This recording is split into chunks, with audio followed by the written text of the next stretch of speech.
So this is a consideration for pretty much any male over the age of 30 or any female over the age of 30. There is an argument and there is plenty of information out there showing that your natural levels of testosterone or your natural hormone cycles start to become disrupted and start to decline from this age onwards. Now, by this point in our lives, we have a fair amount of life experience under our belts. We are working our way through our career, possibly considering a career transition or change, started a family, looking at things like houses, bills. So life has gathered pace and we have far more to consider in our lives than we did back when we were in our teens. So why is this relevant? Well, increased stress levels. We have more to think about, more to stress over, higher cortisol levels, and more to recover from on a day-to-day basis. So it's very easy to tie that sensation of fatigue, the lack of sleep, the increased stress to the idea that maybe, just maybe, this is all hormone related and our hormones have gone off a cliff and that's why we're feeling tired and why we're having this impact on our daily life. And naturally, we're going to be looking for a solution to this. We're looking for the silver bullet. We're looking for that thing that is going to improve our quality life on the day-to-day basis. So here are the considerations that I would go with a client who's considering the options of TRT.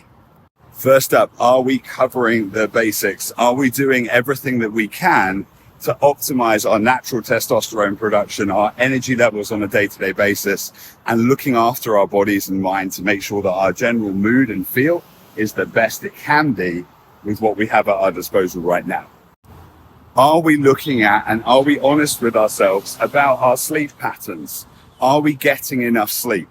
Is our nutrition good? Are we eating the right food to fuel our body? Have we come away from that diet of quick and easy and we're focused on giving our body the fuel and sustenance that it needs to perform at its best? Are we keeping ourselves active in our lifestyle? Are we moving enough? Do we walk enough during the day? Do we get out and about for an evening walk? Are we going for activities like down the beach or spending time with friends in the park? Or are we just sitting on a sofa eating takeaways? To put that in context, you do not need testosterone to sit on a sofa, watch the latest series on Netflix and eat a Domino's pizza. That is the equivalent of giving a basketball player a baseball bat. So then once we've got to the bottom of that, if we are still feeling not as good as we were 10 years ago, we're still feeling fatigued, energy levels aren't quite where they want to be, that middle-age spread is setting in, then we'll go to the next level of information. At this point, if you think your testosterone is low, how do we know? The only way to tell what your testosterone levels are is via a blood test. It's time to order some bloods. Whether you do it privately or through a GP is up to you. Privately is more accessible. Through a GP can be trickier to find the time and commitments for it. However, it's important to consider that if your end goal is prescribed TRT, working in conjunction with a GP and a prescription service, then you will need to get the blood test done this way. They will not accept a private blood test as a result that they'll consider for prescribing TRT. Another thing I see a lot with males considering the TRT route is they assume that their testosterone levels are low based on their age and based on how they feel. And they go out and they find their own access to steroids, to the protocols, and they self-administer. So to use the same analogy as I did before, this may be the equivalent of you going out and buying your baseball bat to play basketball. Plus, there are a number of other considerations that come into play when you consider going this route alone. Things like what dosage would you use? What compounds do you use? How are you going to administer these? Where do you get syringes from? How would you inject? What's the cost implication? Where do you buy it from? How do you know what you're buying is legitimately what you are buying and you're about to put this in your body? Okay, so we've got our blood tests and you can now see that testosterone levels are low. So at this point, also put in context, what is a low testosterone reading for your age?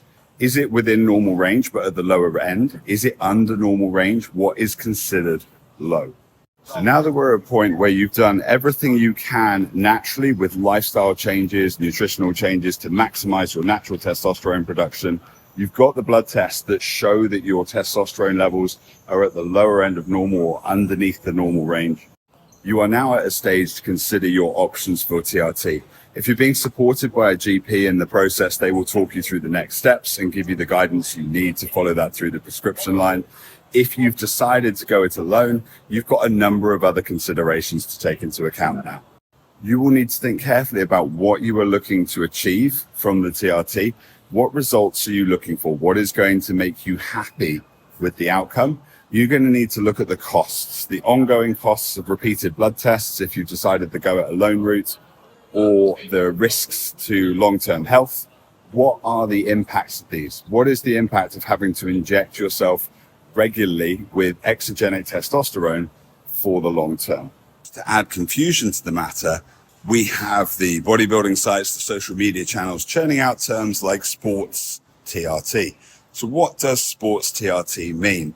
Now, this is someone who is looking to maintain higher levels of muscle mass by maintaining a higher level of testosterone within the body.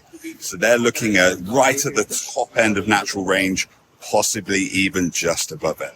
And the reason this has become a popular term is people talk about blast and cruise when it comes to steroids, or being on cycle or off cycle, on gear, not on gear.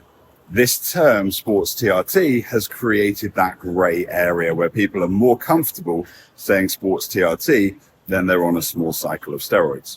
Now, right at the beginning, I did also allude to the fact that female hormones also go into decline, and we deal with things like the menopause and hormone replacement therapy. I want to cover this in a separate video because I think it deserves its own space, and there is plenty of detail and information to cover here. For the males that have watched this video that are considering TRT, I hope it was helpful. If you've got any further questions or want more information on any of the areas I've covered, just shoot me a message. I'm more than happy to help.